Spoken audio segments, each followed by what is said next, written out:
On January 29, 2019, an electronics technician aboard the USS Kearsarge made a discovery that would make time travel possible and change the world forever.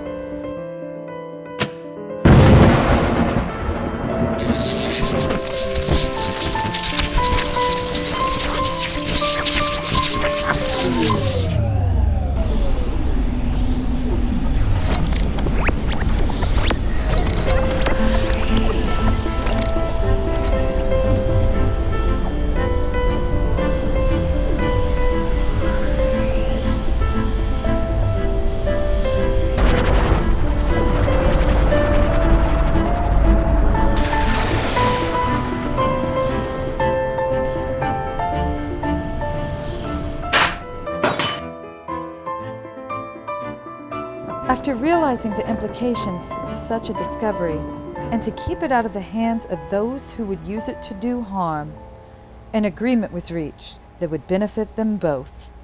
The rest is history.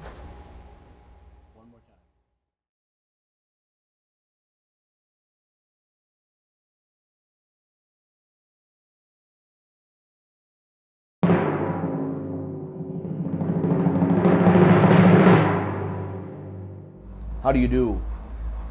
I'm Navy journalist First Class A.P. DiMestico, and this is Less Bow, More Stern. It seems the end is nigh, and tonight's program represents the very last of its kind as we near the end of our deployments.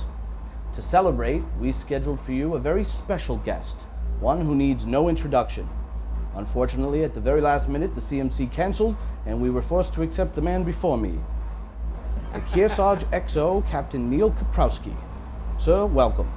Thanks for having me. Well, I appreciate coming in second. Well, thank you for being here, and I'll try my damnedest to conceal my utter disappointment. Absolutely. Sir, my first question, and the question on the minds of all our viewers is, why isn't the CMC here, and why are you here instead? Well, you know, what's interesting about the CMC is he sent me in his stead because he said that the cleanliness and the zone inspection standards over here in 1968 were not up to par, so I figured I had to check them out for myself. So, and I noticed that with my clipboard in hand that they obviously are not. Well, so we shall talk about that in a little bit. Well, being that this is 51 years in the past, I think that fits neatly into the category of none of your business. We shall see. Yes. So please tell us, what do you do aboard Kearsarge? So I'm the executive officer on board the mighty USS Kearsarge, and my job is to man, train, and equip the young men and women on board Kearsarge so that we can go on deployment. The CO can carry out his mission, knowing that the ship is fully certified to do all missions required aboard. And we can see that during this 7-month deployment, we were able to accomplish all of that and all that we wanted to do. Oh, very good. You must be very, very proud. Very proud. Yes. So you're somewhat of an enforcer. So if the CO is the patriarch of the ship, you're sort of the nagging mother. Absolutely. Yes, I am the nagging mother. You nag the 3,000 service members on a daily basis to clean their rooms and make their beds. Clean their rooms, make their beds, and train. Train, like homeschooling. Exactly. Yes. Oh, yes, I see. Yes. I imagine only the best and brightest are suited for that position. That is 100% a fact. Best and brightest. We are all about the best and brightest on board here at Kearsarge. Yeah, so while the CO busies himself only with eliminating enemy combatants, you set your sights on dust bunnies. Yes, because the crew has heard me say this before, that a clean ship and a healthy ship equals happy sailors and Marines. Do you believe that, or do they just tell you to say that at XO school? Oh no, I absolutely believe Do that. you? I believe that.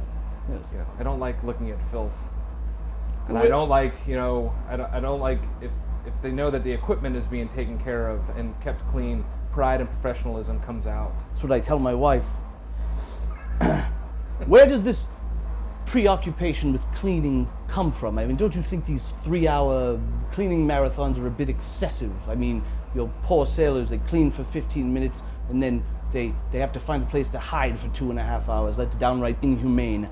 Well, just from the looking around this space, it looks like no cleaning gets done around here. So I will let our admiral know that a man who hasn't even been born yet is not satisfied with the cleanliness of his space here. good, because I'm sure he wouldn't be satisfied as well.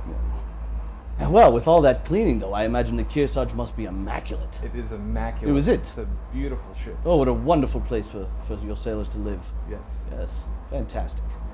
Kaprowski, so are you a Pole? I am. You're a Pole. What is that like? It's fantastic. Yes. It's a wonderful thing. Yeah. So We have a one Pole aboard CVS 33, goes by the name of Moose. And I hate him. We also have a mulatto, and because of that, we won the 1968 Navy Diversity Award. We're very proud of that achievement. fantastic. I understand that you're a Naval Academy alumnus. Is that accurate? That's correct. Yes. And what did you study at the Academy? Studied oceanography. Oceanography. Yes. Wonderful. And you also have a degree in finance, I understand. I do. Master's degree in financial management. Oh, very impressive. What did you hope to do? Taxes for octopi? More about working to the budget of the Navy, making sure that we have what we need. Man, train, equip means that we have the finances and the resources available to do those things, but we find that sometimes we run a little bit short. I've been told that your captain, Jason Rimmer, was a classmate of yours at the Academy.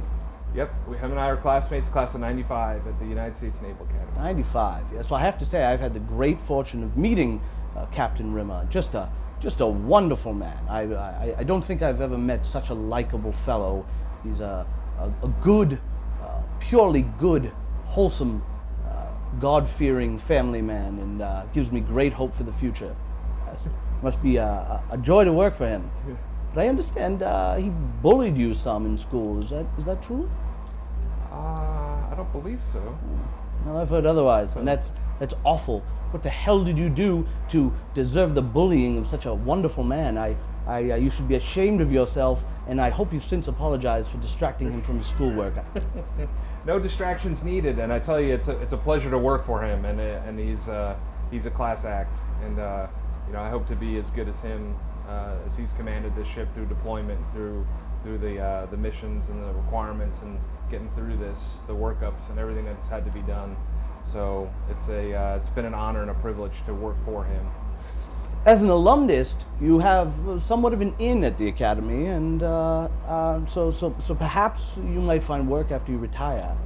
Perhaps you could pick up some janitorial work, and then you could hide us to your heart's content.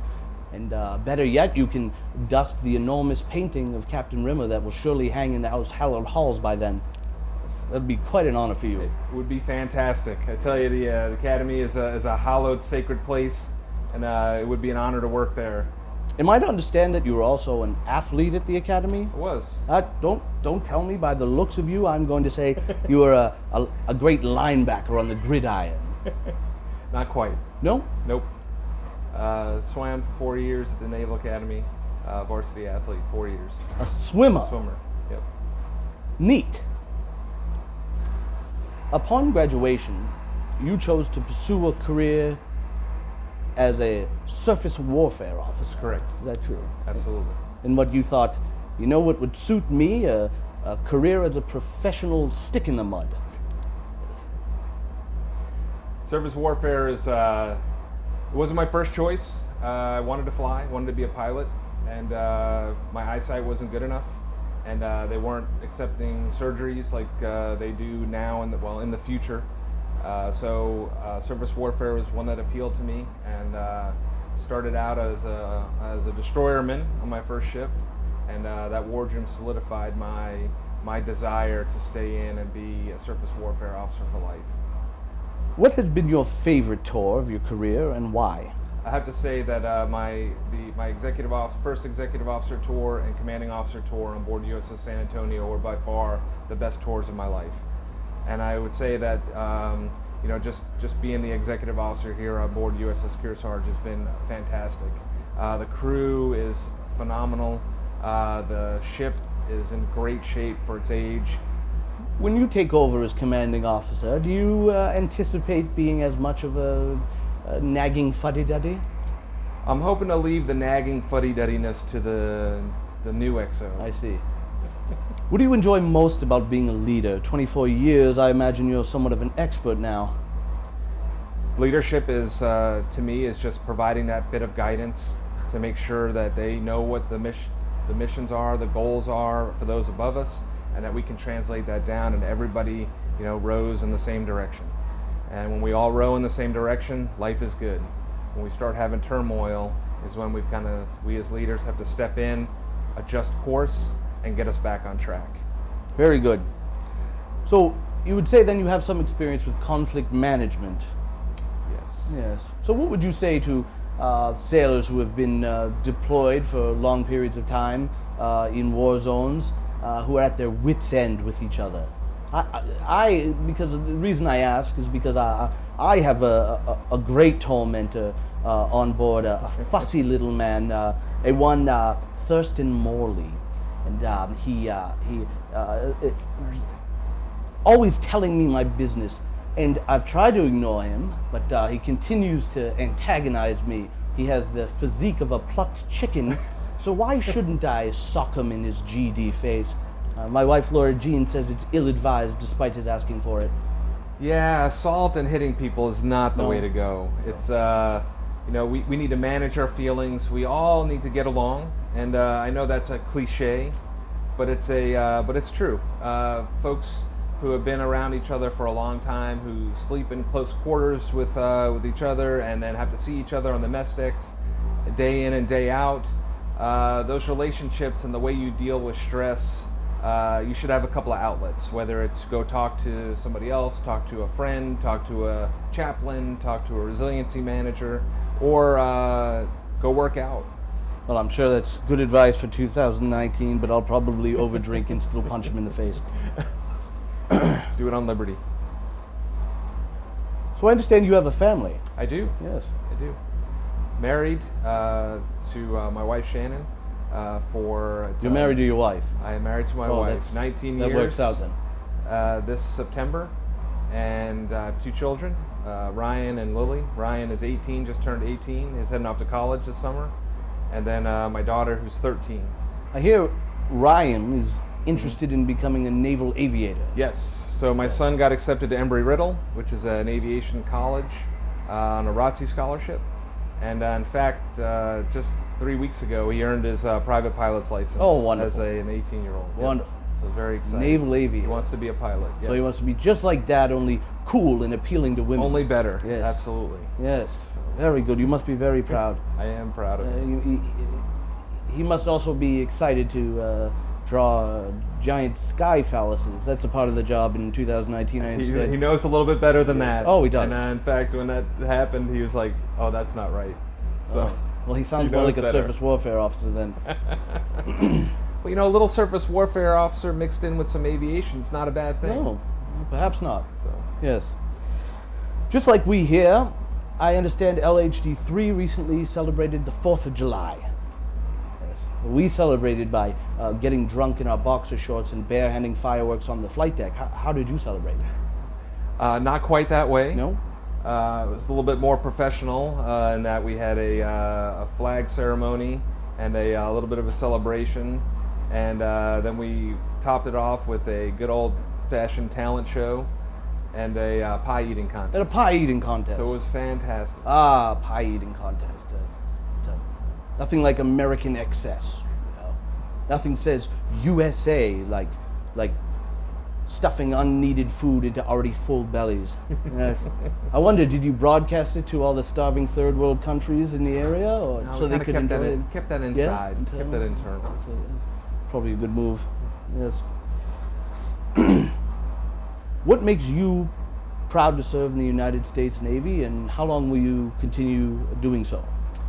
I think what makes me proud is again honor, courage, commitment, the structure, shipmate self. I know I'm using all the Navy cliches, but I tell you, this is an organization that has lots of deep roots and traditions that are new and are changing every day, but at the same time to be part of it.